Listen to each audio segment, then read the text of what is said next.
Okay, now that I'm feeling a whole lot better after that visit to the tooth doctor, I am ready to get started on getting these walls put back together in the shower. Now you can't quite tell from there, and I'll show you up close, but I've got a spot already set that I need to go ahead and drill a hole. I'm going to be using yeah, you know what that is, a hole hogger, a hole drill, and we're going to get a hole in there. Now this is going to be, I believe, a 4.5, and I think they call for a 5. I'm not one for rules, following wise, but the reason why they call for one for 5 or 5.5 is so that way if you ever had to change the shower valve, they can get to it. But right behind the wall here where the shower is actually the pantry. So if I ever have to get to it or somebody else has to get to it, they can go right through the pantry to get what they need to get the shower valve taken out. So there you go. So just before I wasn't feeling good, you can see this little white stuff right there. That is actually caulk. I just decided to put that on there, make my life easier to try to find the center the best I could. I pushed it on there and voila. Got a white spot right there, and we're going to drill right smack in the center of that, and we're going to get this knocked out and get it fit so that way we can see what else is next.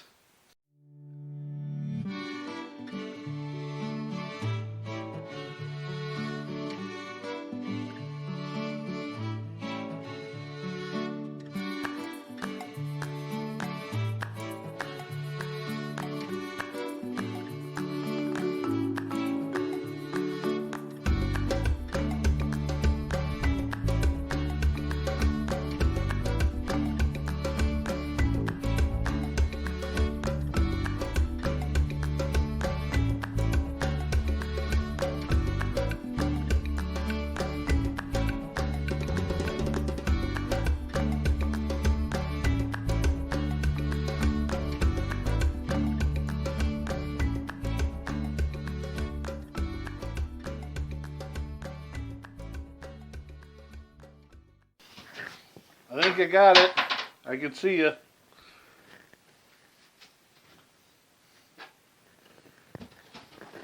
Alright, now that we got the hole cut, we'll find out if I was right where I'm supposed to be.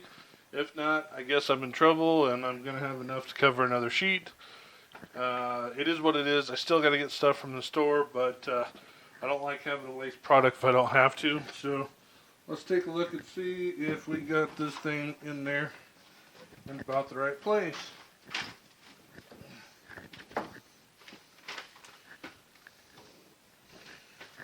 And you know what, we are basically right on the money. Not 100% on, but that's okay. I'll show you where I'm at really quick just so you have an idea.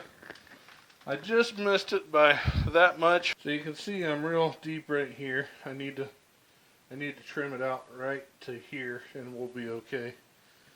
I just missed it by a little bit, not a big deal. We'll make it work one way or another. I got it all trimmed out around there. I just took a keyhole knife, which is not exactly what you would want to use on something like that. But sometimes you got to do what you got to do to get the job done, you know what I'm saying? So I just went around and trimmed it. I gave myself plenty of room on the bottom where I wanted it. I'm happy-ish about it. I'm not thrilled. Never the kind of thing you want to do. You always want to hit it right on the nut the first time, but it is what it is. So we will move on to the next step of this. I'm going to put a screw on here. Alright, so I actually ended up forgetting to trim this edge out like I did, but I'm not going to walk it back out there to do that. I'm just going to try to trim the sheetrock back just a little bit here. That way I could just let it sit in there.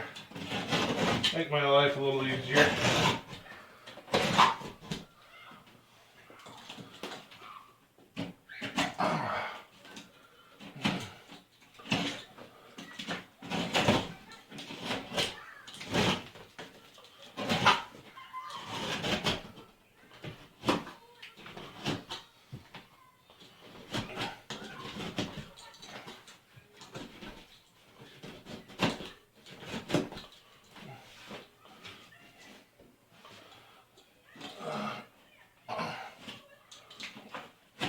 There we go.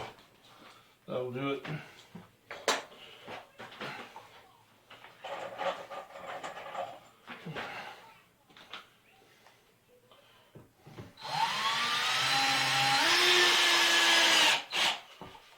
Now, I'm not going to record the whole thing of me doing the whole thing, but what I'll tell you is by reading the information on the Durarock website, USG, and a couple other places, on Durarock, hardy board's basically the same way. They have a little different of a screw. They have a little different of a screw that you use for a Durarock versus hardy board. I don't have any hardy board screws here, but if you look in that, you can see that it has a bit of a chamfer edge to it to kind of grip down on that Durarock and sink it in. Also comes with a star bit to it. Most boxes should have that. And what you're looking for on the Durarock is you're going to want to get rock-on screws. They make these in a variety of sizes. I just usually always use 1 5/8 because I use 1 5/8 on sheetrock. So 140 in a box. Yeah, I mean that's pretty much it. Now you'll treat this like you're going to treat sheetrock, and we'll get to that. Basically, you're going to tape mud and tape the edges in order to seal up everything. And like I said, we'll go through that once we get there. But Durarock or USG wants about every 8-inch, roughly, to have a screw in it. And that's just simply because of the weight that's going to be on here most of the time.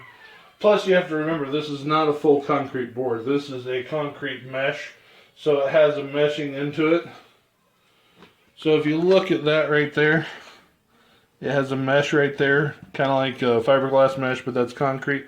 It's flexible to a point, but it's not solid like a hardy board is. Now, obviously, you can use hardy board. I've never used hardy board, and I've seen it done.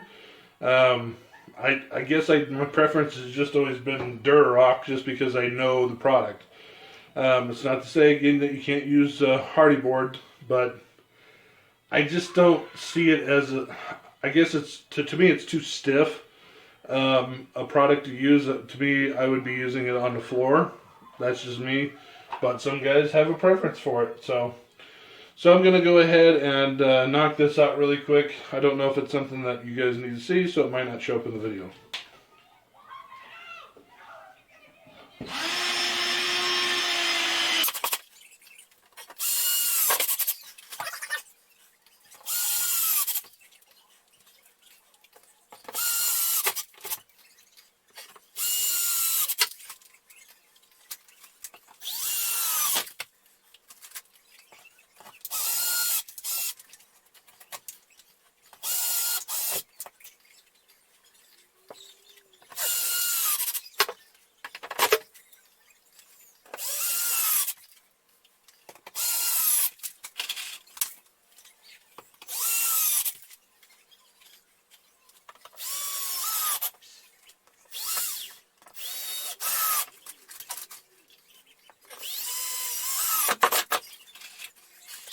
The deal of it is, as you can see these edges here, those are designed kind of like sheetrock would, with that gap area in order to fill and have it come out.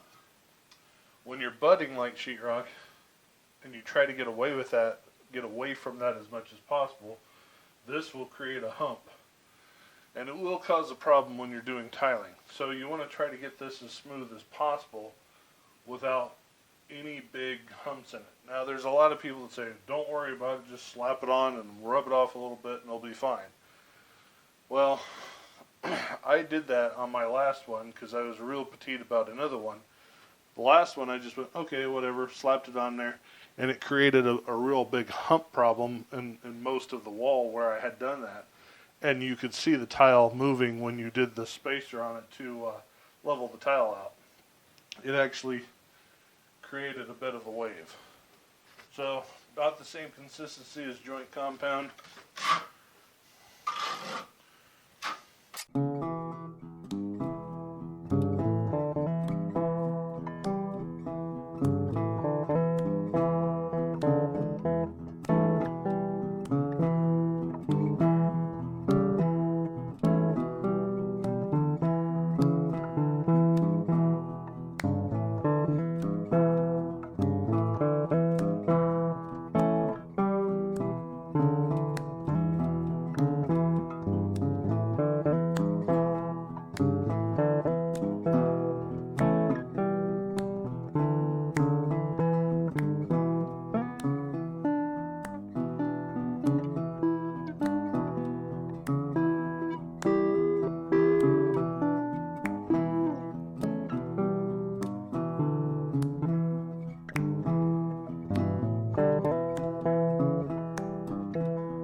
So it is raining today. Awesome. Gotta love the rain. You know what they say, April showers bring May flowers, so definitely hope that comes. All right, so we have got some movement in this shower, and we're going to get started on this and get going. And I'm going to show you exactly what we got going on. You can kind of see it in the background here. So let's just jump in there really. So while all of you guys were asleep or taking a nap, I went ahead and got the AquaDefense put into the shower stall on the walls, all the way to the top. That way we can get ready to go ahead and get this thing tiled. And as you can see, I've got tile sitting in there, and that is the color that I'm kind of going with. And we'll see if we can't get a little bit better view for you. So it is American Orlean tile. I picked this up at Lowe's clear back in December. I already had it picked out. I had gone through a couple different variations in the meantime because I kind of wanted something a little bit flashier, but then I said, well, if I decide to sell my house, I want something that's neutral. That way somebody can come in here and paint or do whatever they want to do. So yeah, that's where we're at. So I've got the AquaDefense on again, 2 coats of AquaDefense. Thing to remember about AquaDefense is you do not just want to just like glob it on. That's not the best thing to do. First coat's kind of like putting paint on a wall. You want to put it on. What you're trying to do that first coat is just fill up a lot of the small stuff. And with Durarock, it's very coarse. So when it's coarse, you've got a lot of holes to fill up. So don't get overly ambitious the first time thinking, oh, I'm going to put it all on at one time and we'll be fine. No, you don't want to do that. Go in, put it on. I wait probably 30 minutes to an hour, depending on the temperature in your room or depending on temperature wherever you're putting on, whatever you're doing. Come back and throw another coat on, and I just leave it overnight. So, yeah, it does set up really quick on that. So, in fact, I bought a paintbrush for it. And when I did it, I set it down because I did the corners first and stuff. And yeah, it set up real quick. In fact, the paintbrush almost went bad before I had the opportunity to do it. No, I did not put AquaDefense up top. I did not get enough actual review information or confirmation on whether or not I should paint that with AquaDefense for it. There was some that said scrape it off if it's on there, or some of it said paint it, use a latex paint. So, no, I did not do it. The paint that I'm going to be using, I'm going to be putting a primer down on it, so that will actually seal it. And then, obviously, I will have paint on top of it, because I'm going to paint that. I know a lot of you are going, why didn't you tile it for? Because I didn't want tile on it. Because just in case my tiling job sucked, which it won't, I didn't want it falling down on my head while I was taking a shower. So, no, that's not really the real reason. I actually want to make this white so that it's very bright in here. Okay, so I am standing in my kitchen area. And basically the reason why I'm using it, because this is the nicest, straightest area that I have in order to do this. And this piece of 1x right here is basically, that's going to be used as ledger board, excuse me, as well as a horizontal storyboard. And the reason why I'm saying that is because I've decided to stack my tiles like this, and they're going to stack with one grout line, period, all the way to the top, with the exception of the edge on that side. Yeah, that side. So, I'm using it because this is exactly 36 inches to the outside of where I want to go. This is going to be showing me, once I put the tape measure on, where I need to cut the tile out in order to make that work properly. So what I'm going to do is I'm just going to be putting a tape measure on, and I will show you that in order to make sure I get it equally cut, balanced, and then just cut them here and cut it here. That should get me my tile size that I need to do that entire wall.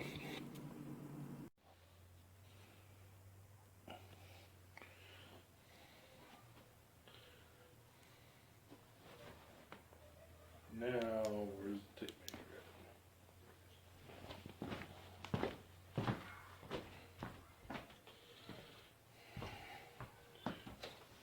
measure? So, basically what the idea is that I have a board here again. That is the width that I want the tile to go. So I've already cut that. What I'm trying to find out is how much tile I need to cut off.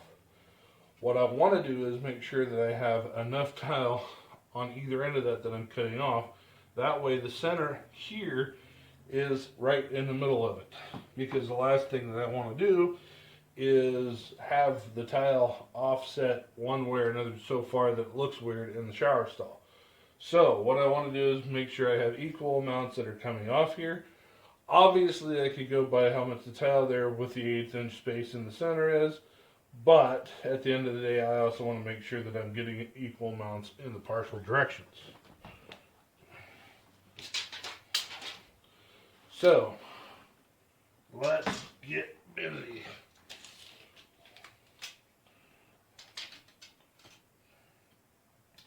So I've got 5 3/4 on that side and 5 3/4 on this side. So I'm just a little bit off that direction, so I'm gonna move it just a little bit. Actually, I'm gonna move it in just a little bit this way.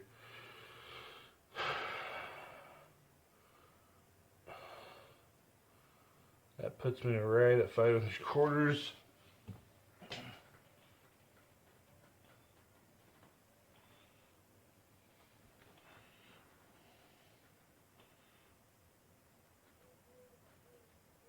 That puts me right at 5 3/4. So I have both equal ends of it, and I'm actually going to mark the center here.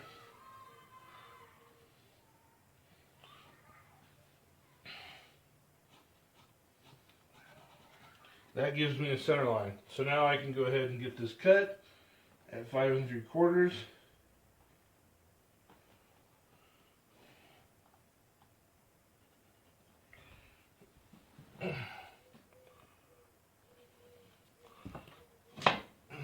Okay.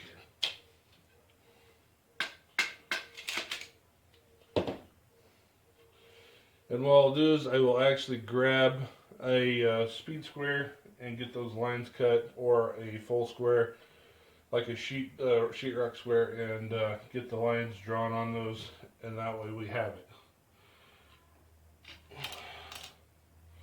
Okay, so back in the shower area, what we need to do is we actually need to figure out where we're going with this, vertically cutting it off at, on the bottom and on the top. Again, the board that we just used to get a story going horizontally, we're going to basically get another board that goes vertically on that. And I'll show you how that works out here in just a second. You'll measure each corner on this in order to find out which side has the lowest side to it, because no matter how well you are framing or how well you are putting sheetrock on, you're always going to have some variation in that height. So we want to find that, and what I'll do is I'll cut a board. I'll show you that board here in just a little bit after I get it cut. That way you can kind of see the representation of what a story pole would look like. And at that point, kind of like how I had the tile laid out for a horizontal view, we will set it up on the kitchen floor as a vertical view. We'll know exactly how many tiles it will take to go up. The reason why I do that, or the reason why I am doing that, is not because I can't figure it out, but because it'll give a great representation of how much I have to cut for the bottom one and the top one. It'll give complete equal representation to tile. Meaning that you don't want a sliver that big on the bottom of it, and you don't want a sliver that big on the top of it. What you want is something that has equal value cut top to bottom. That way when you're looking at the tile, it has complete continuous continuity to it. So if you were doing this tile all the way around in a horizontal view, you would have that cut all the way around, no matter what. So when you're doing a story pole, if this side over here is the shortest side and this is the tall side, you're going to use the story pole, and even if it came down here, you would have it all the way around.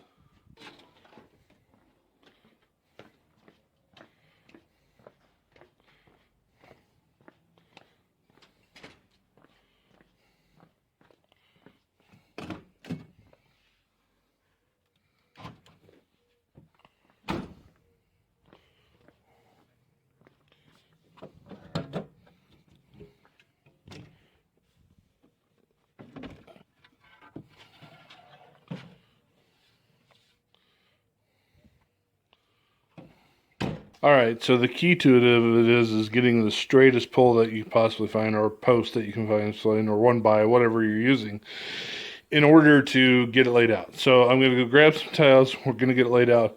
When we lay it out, it will tell us, you know, just how much we're going to have to cut off. So 85 inches on this may not be out of realistic parameters of being able to lay all the tiles without cutting anything.